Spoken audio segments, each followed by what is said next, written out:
It's our dinner. Ito yung sa aming mag-asawa, paper steak. Yung sauce naman.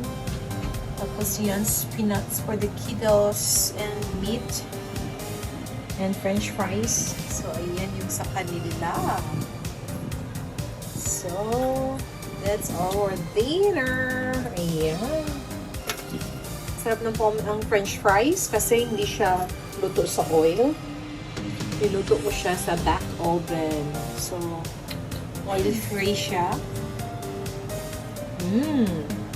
Ayan. Good appetit.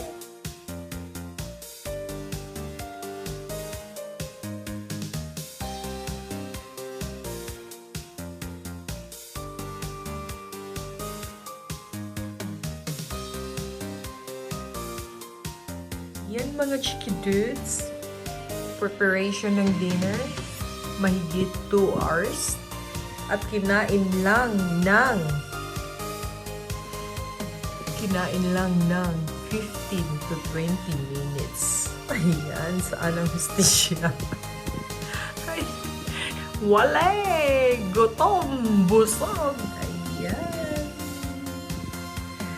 Oh, ayan. Let's drink!